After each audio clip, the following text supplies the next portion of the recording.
আসসালামু আলাইকুম এভরিওয়ান, আশা করি সবাই ভালো আছেন। তো আজকে শিখাবো কিভাবে আলিপাই অ্যাকাউন্ট চেক করবেন।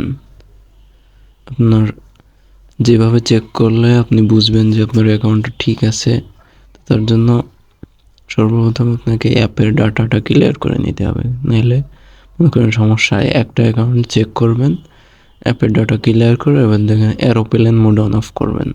এই যে আমি এরোপ্লেন মোড অন অফ করলাম, এইভাবে আপনারা করে নেবেন। একটা অ্যাকাউন্ট চেক করবেন, দেন আরেকটা অ্যাকাউন্ট চেক করার আগে ডাটা ক্লিয়ার করে এরোপ্লেন মোড অন অফ করে নেবেন।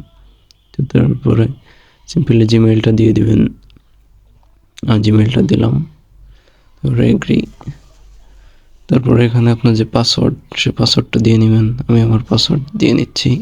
তো পাসওয়ার্ড দেওয়ার পরে আপনার নেক্সটে এসে এখানে আপনার যে পাসপোর্ট আছে, পাসপোর্টের যে একটা সংখ্যা থাকে পাসপোর্ট নাম্বার, সেই নাম্বারের লাস্ট 4টা নাম্বার আপনার ওখানে বসায় দিতে হবে। ওই যে দেখেন আমার লাস্টে 2454, তো ওই 4টে সংখ্যা আমার ওখানে বসাইতে হবে, না হলে কিন্তু লগ ইন হবে না। 2454 দিলাম, এবার কিন্তু আমার অ্যাকাউন্টটা লোডিং হচ্ছে।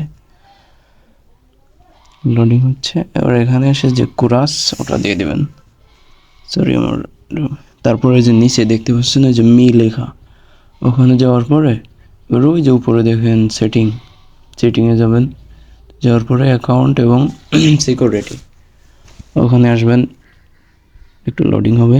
তো এখানে আসার পরে দেখেন এই যে আইডেন্টিটি ইনফরমেশন, তো ওখানে যে দেখেন ভেরিফাইড লেখা আছে কিন্তু, তো আপনার অ্যাকাউন্ট অবশ্যই ভেরিফাইড লেখা থাকতে হবে। তারপরে আবারও ওখানে যাবেন, তারপরে যে নিচে দেখেন সিকিউরিটি সেন্টার, তো ওখানে চলে যাবেন সরাসরি।